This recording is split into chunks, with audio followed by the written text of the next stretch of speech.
who is actually working behind the scenes, organizing to stop you from really being able to vote, really being able to take your political opinions and preferences and translate them into action? Well, we're finding out a lot from Jane Mayer's article in New Yorker. Amazing revelations here. I want to give you a bit of it, but definitely go to the New Yorker and read the thing in its entirety.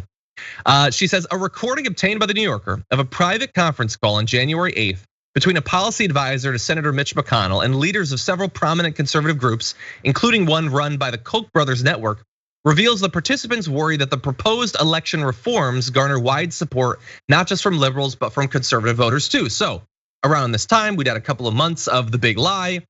We're right in the wake of the insurrection, and the Democrats are talking about basically their evolution of HR 1 from previously to be this comprehensive bill to make democracy sort of real in America for once.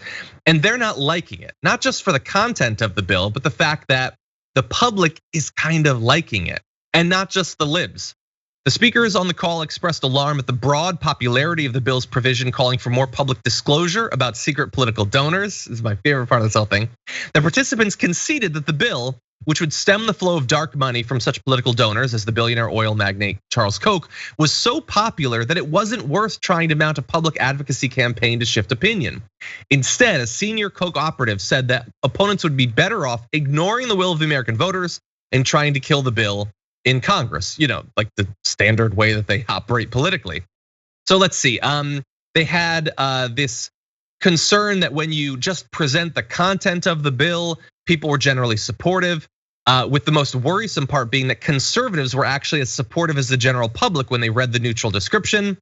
And so, yeah, that's not really surprising. Conservatives don't necessarily have any interest in uber wealthy people dominating all of politics. They're okay with it when it's fairly explicit, like Donald Trump being president, but that doesn't mean that they want the Koch brothers and other Republican billionaires behind the scenes in a way that can't be tracked or traced, able to buy politicians or influence political outcomes.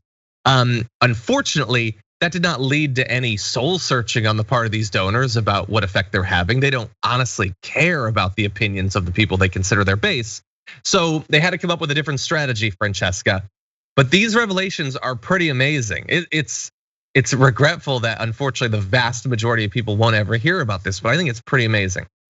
Well, and this is sort of where you understand that, when we talk about, Manchin running cover for corporate Dems, that that Trump and Trumpism runs cover for corporate Republicans, which include Trumpers, of course. But his false populist brand, in which he talked about draining the swamp and he even had initially some ideas to prevent a revolving door in Congress, or limit the amount that Congress people can trade on the stock market. Like there was early discussions of reining in sort of the white collar crime that went on in DC, and that was obviously thrown out. But you understand that actually that appeal, the populist appeal, which is, our political system is just completely awash in big donor, big corporate fossil fuel money. It's drenched in it, and people are tired of that. This is what they pay for though. The Koch brothers and all these dark money groups, and a lot of them, again, are big far right extremist fossil fuel billionaires, right? You got the Mercers, who ran Breitbart, etc. They pay to stall Congress. This is what they paid for throughout the Obama years, and they got what they paid for, and they're doing it again. And so you see that Trump came along and was like, everyone's corrupt, and that actually resonated with people. Now, the racism and the bigotry and the xenophobia also did. That's the problem. That's where I can't be like, no, we gotta join forces. No, F that, I'm not joining forces. But there is a window there if Democrats actually became the party of the people, and what we saw Bernie Sanders and what we see the squad doing, which is actually taking up this mantle, this true populist mantle of saying, yes, we need to take on dark money head on. We need to stop being naive about what the other side is willing to do. I'm getting very heated on a Monday morning, John. You should be. Yeah, you're totally right. He ran on both of those things, but the joke was on his voters. He didn't actually care about one of the main things, and the corruption, the ability to buy politicians. He would talk about how it needs to stop, and then brag about the fact that he's done it. It didn't bother them for some reason. And didn't do it. No, really fast. Yeah, and then didn't do anything about it. Even though at the time, some people who should know better were like, well, maybe he'll actually be more liberal. Nope. And that was stupid to think. Anyway, okay, so really fast.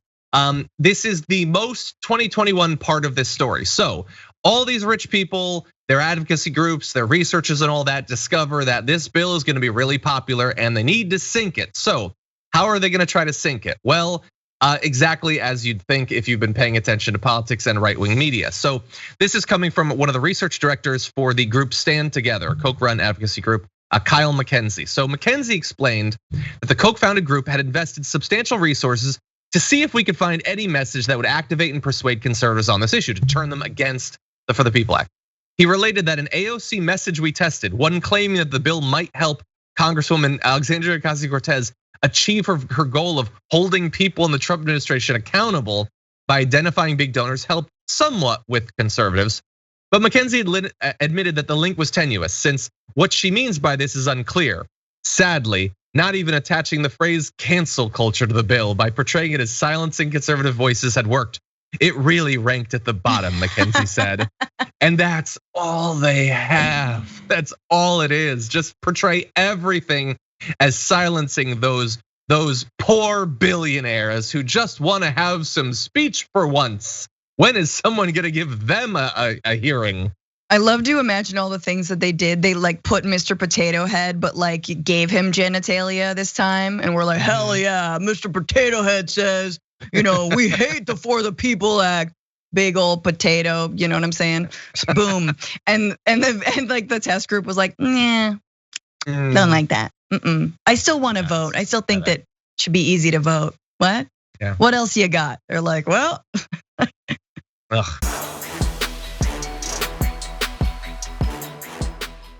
For more political news, breakdowns, interviews, stories of activism, and me trying my hardest to care about the occasional big celebrity news story, subscribe to our YouTube channel at youtube.com/The Damage Report. And you can ring the bell wherever it is so you don't miss anything.